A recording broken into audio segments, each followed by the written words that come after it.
provides. The author needs the criminal so that he or she can explore the complexities of good versus evil, right versus wrong. And we need the criminal so we can feel the thrill of suspense when it's unclear which side will win.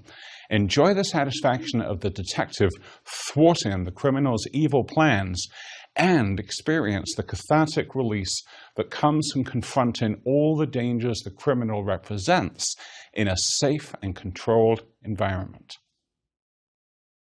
It's clear that the criminal plays a crucial role in the genre, but it's equally clear that this figure wouldn't have enduring appeal if it always appeared in a flat, two-dimensional form as a cardboard cutout straw man representing absolute evil whose job is limited to being ritualistically defeated again and again.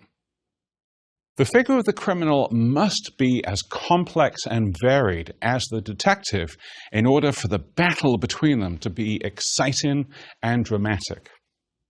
But what forms does criminality take in mystery and suspense fiction?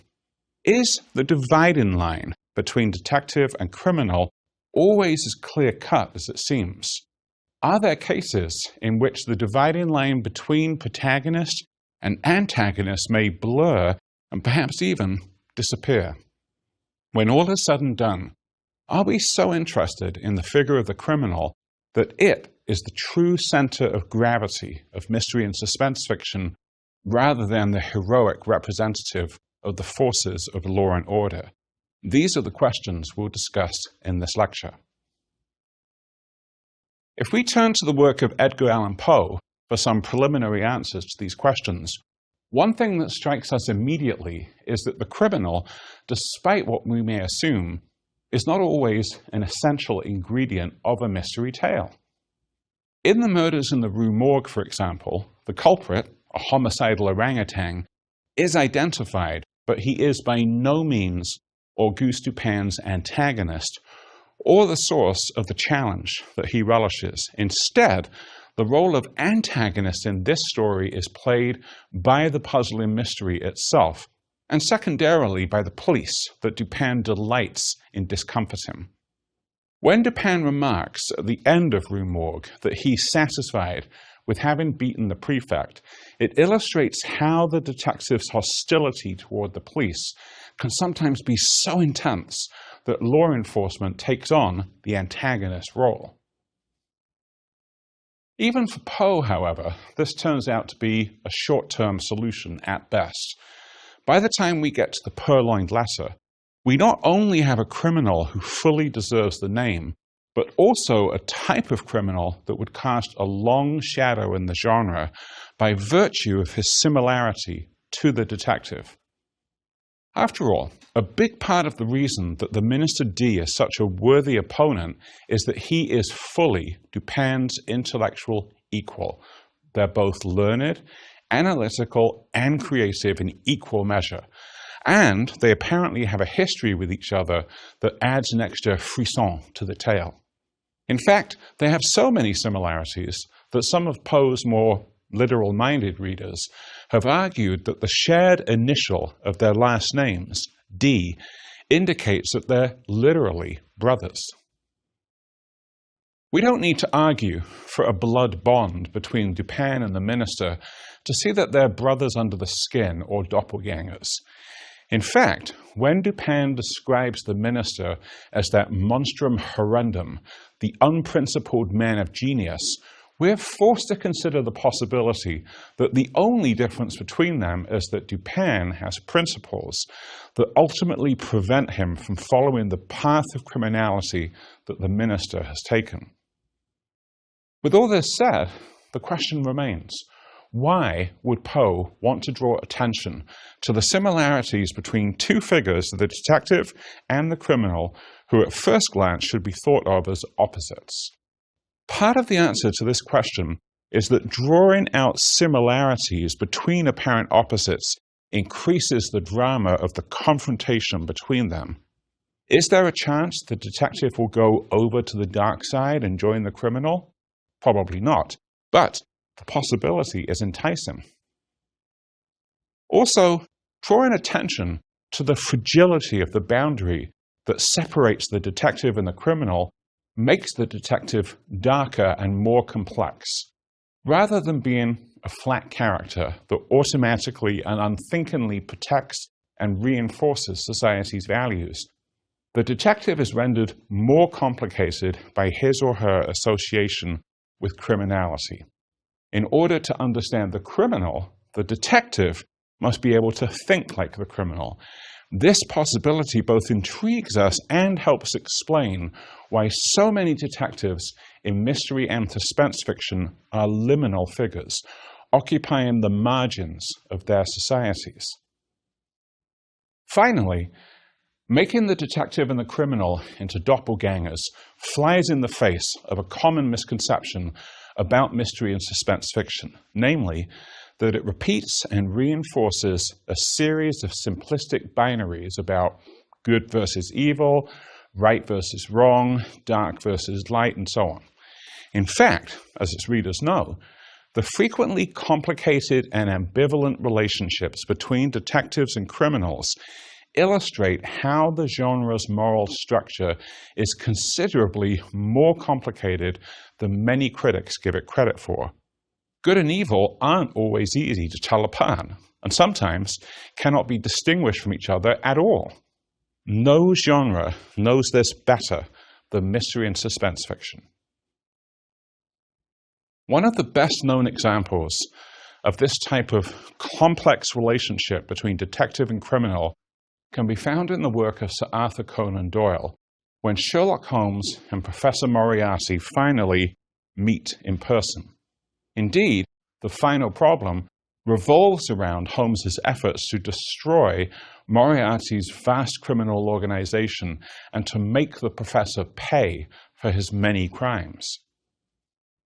At first, Moriarty ignores Holmes because he believes himself to be safe. As Holmes threatens his criminal enterprises, however, Moriarty tries to eliminate him, and as the final problem continues, it becomes abundantly clear that Moriarty challenges and endangers Holmes in a way no other opponent has. We see Holmes at his most afraid and vulnerable in the early stages of this story, and it may seem strange to say that Holmes admires Moriarty, and yet he does. Although Holmes is fully aware of just how dangerous Moriarty is, indeed, it's this danger that makes Holmes so determined to defeat Moriarty, he also can't help but admire his skill, intelligence, and tenacity. And Doyle hints at the closeness of the relationship between these two apparent opposites when he has Holmes describe Moriarty as a spider sitting at the center of a giant web. Not coincidentally, Holmes had previously described himself as a spider spinning a web in the story The 5 Orange Pips. Given their similarity, it is perhaps appropriate that Holmes and Moriarty apparently plunge to their death at the Reichenbach Falls with their arms and spider legs wrapped around each other.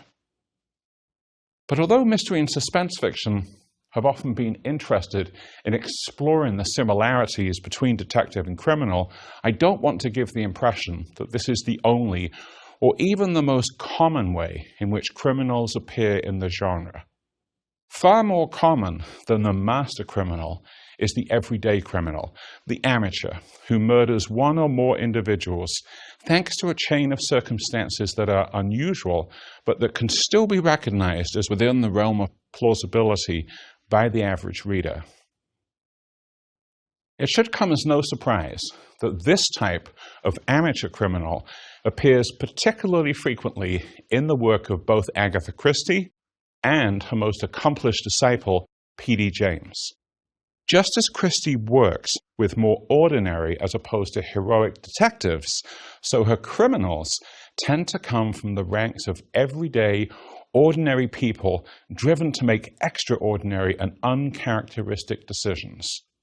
Despite the fact that Christie is routinely criticized for her highly artificial plots and prose style, I think it's undeniable that one of the aspects of her work that people identify with most easily is her typical criminal.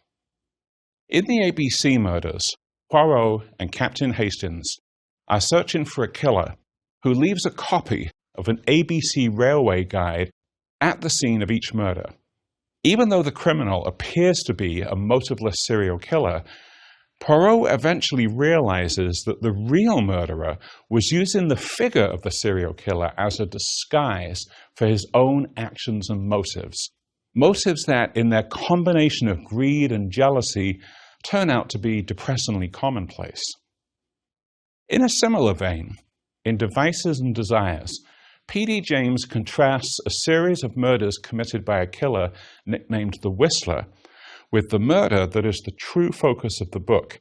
This murder is committed in a manner similar to the Whistler's MO, which involves putting a lock of the victim's own hair in her mouth in a futile attempt to throw the police off the track. What's most interesting about these types of criminals is that their ordinariness allows us to identify with them, thus making at least the thought of committing murder more comprehensible. At the same time, it's precisely the ordinary humanity of these criminals that makes it necessary for us to distance ourselves from them. This is where the figure of the detective becomes so crucial. Although one might assume that we would want to distance ourselves from any association with the guilty party, the author is so successful at making this figure both compelling and comprehensible that we are unable to dissociate ourselves from the killer at a moment's notice. For this reason, when the detective fixes the label of guilt on a particular individual, it allows us to both identify with the criminal and safely distance ourselves from the uncomfortable aspects of that identification. For example, in the murder of Roger Ackroyd, Agatha Christie makes a very bold decision. She chooses Dr. Shepard as both her narrator and her murderer. Because we hear everything from Shepard's point of view, we naturally tend to believe and trust in him. When we find out at the end of the novel that Shepard is the killer, we are shocked because that safe distance between the criminal and the reader has collapsed, and we realize that we trusted someone who had in fact been lying to us the whole time. Moreover, when we realize that the narrator is in fact the murderer, we are also shocked because we feel that Christie has tricked us, and in doing so has broken the rules of the elaborate game played between author and reader. At the time the murder of Roger Ackroyd was first published, many readers and critics wrote to Christie expressing their displeasure at what they saw as her underhanded and sneaky tactic. However, it's important to note that while the reader of Roger Ackroyd may be fooled, Poirot is not. He is able to correctly identify the killer, and this illustrates the fact that whether we're talking about Christie, James, or any other writer of this type, the disturbing aspects of the criminal's ordinariness are to some extent mitigated by the fact that the detective is always on his or her trail and normally resolves the case successfully. But what happens when we come across a mystery or suspense narrative where the criminal remains uncaught, or where the detective figure is either hopelessly misled or almost entirely absent? The short answer is something potentially much more unsettling.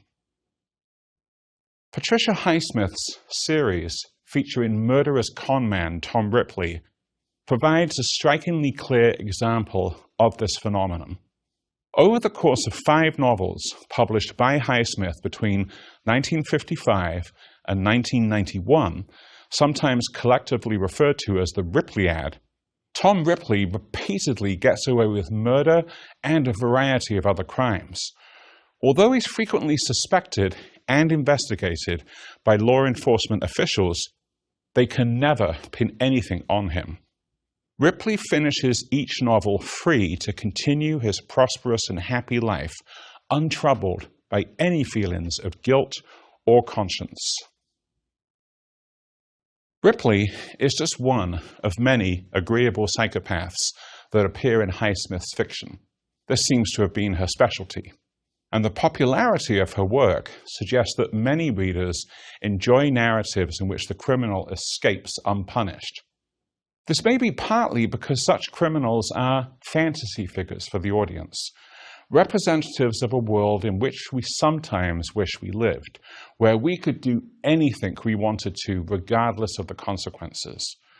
Alternatively, characters like Tom Ripley may also personify a strong streak of individuality in anti-authoritarianism prevalent in some examples of mystery and suspense fiction, despite the genre's reputation for being a socially conservative form of literature. Whatever the reasons for the popularity of Highsmith's work, it illustrates the fact that readers of mystery and suspense fiction do not always need to feel comfortably distanced from the criminal. Indeed, there are many examples of the genre that are premised on the reader identifying with criminals to the extent that those criminals, rather than detectives or members of law enforcement, become the protagonist and the main focus of the narrative. Consider, for example, gangster or mafia fiction, a subgenre that has sympathetic criminals at its center. This is a subgenre with a long pedigree, going back at least as far as W.R. Burnett's 1929 novel, Little Caesar, which tells the story of Rico, a Chicago gangster who takes control of his mob and quickly learns that great power brings with it great responsibility and a host of other problems. The runaway success of the 1931 film adaptation of this novel, starring Edward G. Robinson in the title role, cemented the influence of Burnett's narrative as a classic tale of the rise and fall of an ambitious young man. This basic idea of a young upstart taking power and then dealing with the consequences is developed in much more detail and with more skill by Mario Puzo in his famous 1969 novel, The Godfather, and then in a series of films inspired by the novel. Why do these stories of professional criminals resonate so strongly with such a wide audience over such a long period of time? Part of the explanation has to do with the streak of anti-authoritarianism that I mentioned earlier, and that is arguably a major part of the American character. Gangster narratives are often celebrations of individualism, of the desire to persist and eventually succeed despite the odds. In terms of the figure of the gangster in particular, another influence is Prohibition, which stretched from 1920 to 1933. During this period, not only did organized crime become an ordinary and to many people a necessary feature of everyday life, but it also marked a time when millions of Americans routinely broke the law, possibly leading to more sympathetic attitudes towards certain types of criminals. The impact of Prohibition overlapped with the disaster of the Great Depression. This was another phenomenon that encouraged a tolerant, even celebratory attitude toward gangsters such as Bonnie and Clyde, whose bank robberies were widely lauded because they were seen as victimizing those institutions that had previously victimized so many other Americans. In short, it's clear that in the 1920s and 1930s, various social forces were combining and interacting in such a way as to produce a widespread tolerance for some forms of criminality. Finally, if we consider the ways in which narratives like The Godfather connect the mafia to the classical stereotype of the immigrant seeking a new, more prosperous life in America, and the way so many gangster narratives interweave crime stories with family dynamics and conflicts, sometimes within, sometimes between generations, we can see how and why criminality and Americanness are increasingly not defined as opposites, but instead as complementing each other. In this regard, much of the appeal of a TV show like The Sopranos, a more recent example of this type of narrative, can be explained by the ways in which a criminal family, with all of its tensions, dysfunctions, and violence, is seen to stand in for and represent the American family as a whole. Another popular example of mystery and suspense narratives organized around sympathetic criminals features psychopathic serial killers rather than gangsters. One of the best and most popular examples of this type of narrative is the series of novels by Thomas Harris featuring the serial killer Hannibal Lecter. Although each of the novels in the series has a nominal law enforcement protagonist, such as Will Graham or Clarice Starling, there is never any doubt that Hannibal the Cannibal Lecter plays the dominant role and that he is the center of gravity around which these narratives turn. Over the course of the 1980s and 1990s, serial killers became a dominant force in American popular culture in a variety of media. And this phenomenon was both facilitated by and reflected in the work of Thomas Harris. Lecter exemplifies the power of the serial killer figure to fascinate audiences, but what exactly is so fascinating about his criminality? First of all, Lecter can be regarded to some extent as the descendant of figures like the Minister D and Professor Moriarty, in the sense that he's cultured, highly educated, and sophisticated. All of these traits, combined with his deviant criminal acts, remove him completely from the realm of the everyday that mere mortals occupy. And it is Lecter's almost otherworldly attributes that make him so fascinating to us. If Lecter had anything like a spark of the ordinary about him, we would immediately find him less rather than more attractive. Harris's innovative brilliance comes through most clearly, however, when he realizes that he needs to give his readers two criminals in each narrative, one that we can hate and one that we can admire. In Red Dragon, that other criminal is Francis Dolarhyde, the eponymous Red Dragon. In The Silence of the Lambs, it is Jane Gunn, otherwise known as Buffalo Bill. And in Hannibal, it is sadistic pedophile Mason Verger. Compared to Lecter, these other criminals are less cultured, less socially accomplished, more abject, and more vicious. As such, we feel no compunction about hating them and celebrating their deaths, while Lecter is allowed to live another day with our blessing. Perhaps the clearest sign of Lecter's happy fate comes in the closing scene of Jonathan Demme's film version of The Silence of the Lambs, a scene not in Harris's novel, when, having tracked down his nemesis, Dr. Frederick Chilton, Lecter literally walks off into the sunset, happily contemplating a delicious cannibalistic feast. Interestingly, it seems that this strategy of playing criminals off against each other only works when Harris is willing to maintain Lecter as the epitome of extreme criminality. In Hannibal Rising, Harris deviates from this script by giving Lecter a backstory that makes it clear that he suffered extreme trauma as a child and that this trauma was in part responsible for turning him into a killer. The audience's response to this particular innovation was lukewarm, to say the least. By humanizing his master criminal, Harris apparently only succeeded in turning him into another victim. Sometimes readers prefer their criminals to personify the extreme rather than all too human frailty. In a moment, we'll look at some other examples of criminal-centered mystery and suspense narratives. But first, we need to discuss two examples of narratives that achieve a perfect balance between detective and criminal by using the ingenious method of making them the same person. The first example is Jim Thompson's classic 1952 novel, The Killer Inside Me.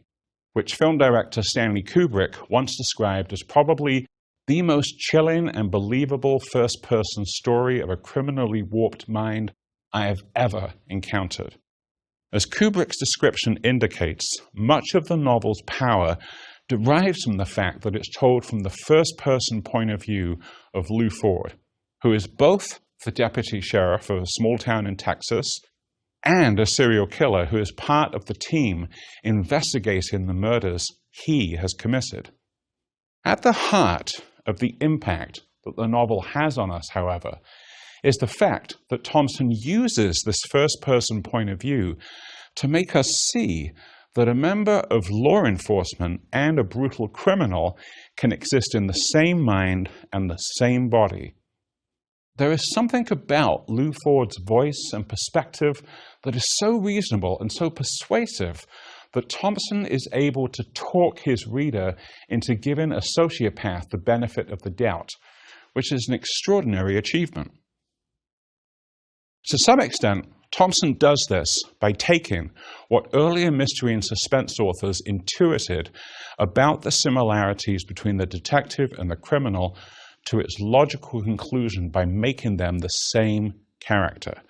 By putting us inside the head of a character who considers himself to be both a representative of the law and a killer whose murders are justified, Thompson forces us to confront the irreducible complexity at the heart of the best examples of mystery and suspense fiction. By this I mean that reading Thompson makes us realize, among other things, that most examples of the genre work by giving the reader an escape hatch. We're allowed, even encouraged, to identify with the criminal, but then we're simultaneously given a way to feel okay about that identification, to manage it without a sense of guilt. This is true, as we've seen, even of someone like Thomas Harris, who gives us Buffalo Bill so that we can maintain our attachment to Hannibal Lecter. Thompson refuses this kind of bargain. By working steadily to humanize Lou Ford, rather than dismissing him as a monster, Thompson forces his reader to stay engaged with Ford throughout the narrative, to understand and sympathize with him even when he does unforgivable things. In the process, the reader of mystery and suspense fiction comes away from Thompson with a renewed appreciation for the genre's complex and nuanced understanding of concepts such as good and evil. Whenever I teach mystery fiction, The Killer Inside Me is always the student's favorite novel, but they admit that reading it is a harrowing experience, and there's a reason why it remains a cult classic rather than a bestseller. The second example of a suspense narrative that overlaps the categories of detective and criminal is not a cult classic, but a definite bestseller. The series of novels written by Jeff Lindsay that feature Dexter Morgan, forensic blood spatter analyst for the Miami Metro Police Department by day and serial killer of bad guys by night. These novels were the inspiration for the equally successful television series starring Michael C. Hall, and they're a great example of how to facilitate and manage the reader's identification with the criminal. In that regard, they are in many ways a study in contrast with what Jim Thompson does in The Killer Inside Me. For example, while Thompson overlaps the characters of detective and criminal in order to destabilize both categories, and by doing so, to challenge and unsettle his reader, Lindsay does the same thing in order to suggest a productive synergy between these two character types.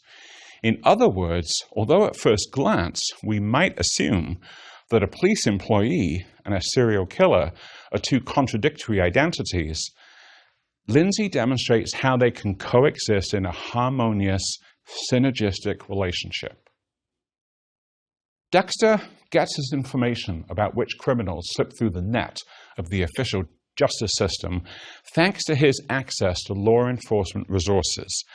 Then he draws on those same resources to both plan his murders and avoid being suspected by those who are investigating the crimes.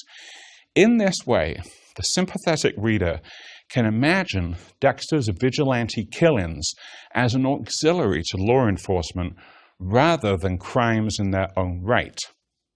Dexter makes up for the inadequacies of the system by making sure that the guilty are punished.